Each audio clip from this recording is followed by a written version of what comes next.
Before I did Book Librarian, I would kind of pick my topic and then find the research that matched it, regardless of whether the research was good research or not.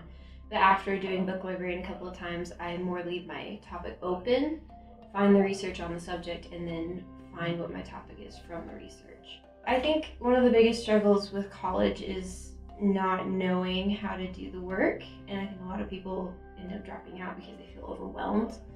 For me, I was homeschooled for most of my life, and then I went to high school, but it wasn't really hard. And then I came to college, that was a big adjustment.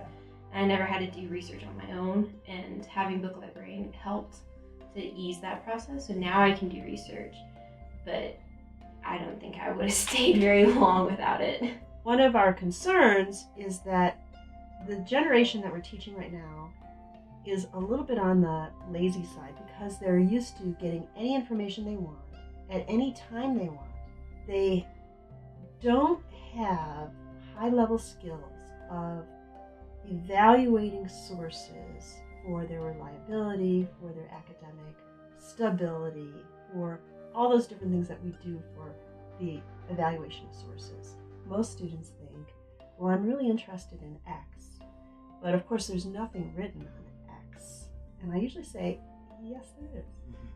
So one of the things that Book Librarian does for students that I've interacted with in that class is it helps them see a different person's, like a professional librarian's, way of research. What is it that you look for? How do you determine what's reliable and such? And I really think that students kind of get a glimpse. They're not taught as much as shown how to think about a level of research. Because we teach the research writing sequence in the spring semester, so maybe they've already had to produce a research paper, maybe in a psych class or some other kind of class in the fall. And then they come back and go, that was amazing, how come I didn't know about this before?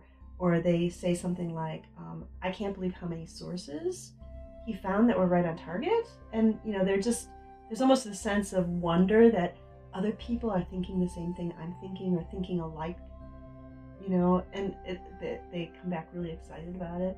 I have had a few students who come back and they say, the librarian also saw that my topic was problematic.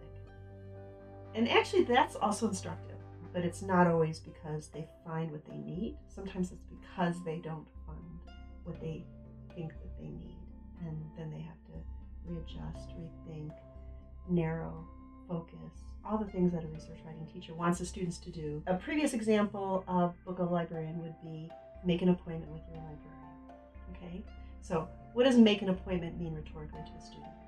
I need counseling, I need a doctor, I need help. What does Book a Librarian mean? It means I'm going on a trip, I've got an adventure, I need a travel agent. You're booking a flight, you make an appointment for a doctor. So I think there's a big difference there. I really do think that the Book a Librarian helps students know that there's one more avenue, and it's an academic avenue that's not graded, where they can get help. For student success, there's kind of more of the energy that comes with this person is not judging me, this person is not evaluating me, this person is helping me get better evaluations on the other side. I think that it's nice that they can go out and make the appointments on their own. I think that there's a lot to be said for being able to set up the appointment at a time that's convenient for them, and being able to just go to the website and do that makes it a little less intimidating, I think, for them to make that first point of contact. I think as a librarian, it's nice to be able to have a little bit of time ahead of time to prep before meeting with a student. I think we struggle with finding the right keywords and the right search terms just as much as the students do sometimes. So from a librarian point of view, it's fantastic to have a little bit of time ahead of time to be prepped and come across as competent as opposed to fumbling, although we do a fair amount of fumbling with the students there too, and I think that sometimes helps and lets them see that we struggle with it just as much as they do. Students have access to someone who has an expertise in research, right? And so if students are willing to utilize that resource and develop those relationships, then absolutely. I think that's the challenge in terms of quantifying it, because I think it's a great resource. I just want more students to use it when it's necessary.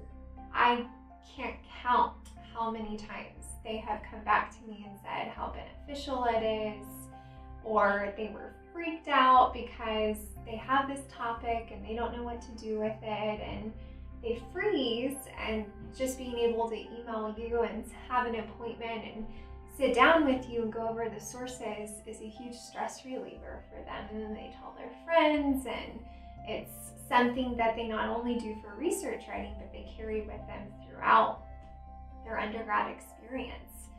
I never had that as an undergrad or grad student. The librarians were very standoffish at our university, the stereotypical librarian who they were in their quiet place. I never felt like I could ask them questions. And even in grad school, I remember particularly one time having to do a research paper on Spencer, the Fairy Queen, and trying to find resources. And they were really excited to be asked the question, but they weren't that helpful.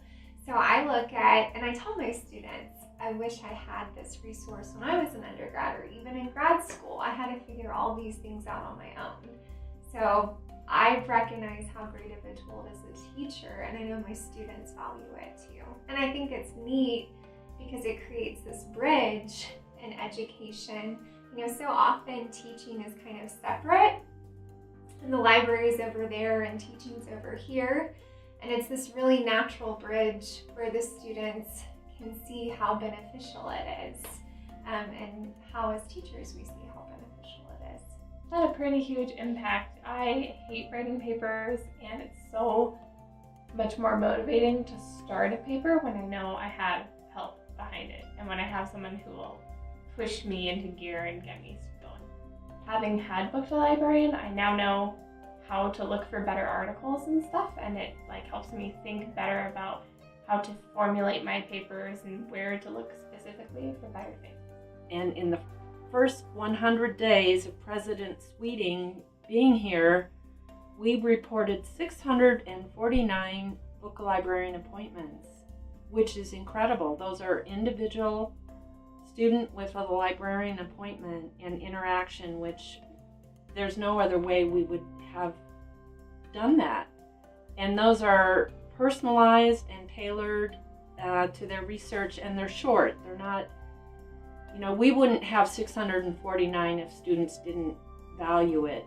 I think it really helps the librarian. It helps it keeps our research skills honed and sharpened, and it's helping both of us. The simple added garbage in, garbage out is a huge issue with students today accessing a lot of their information just from the web. A lot of the websites that they would go to of their own accord would be things like lay audience oriented websites. In the past, I've had librarians come and do a presentation for my class, before a project commences, and I think that that's helpful, but I think the one-on-one is a lot more helpful because it's so uniquely tailored to that person's questions, their familiarity with the library, how much research they've done.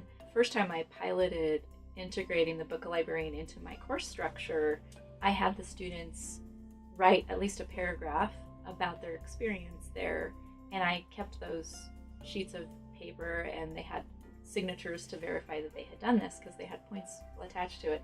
All of the comments were very positive. It was interesting to me just to see how much they learned from even that short session, that they learned how to access a lot of materials and sources that they didn't even think about or know how to access. I don't have unlimited time to do all of these one-on-one sessions to kind of coach them in this. And so it's so helpful to have other people helping them as well. And what I've really noticed with having this be a requirement is an improvement in the depth of ideas and the specificity of the ideas. I think because the quality of the sources that they're using is much higher. Because they're accessing a wider array of sources and a better quality of sources, their hypotheses and their research designs and ideas and proposals are improving. And I think just the research writing competence is increasing because how you become a good writer is by reading. And so they're reading higher level things, and therefore their writing is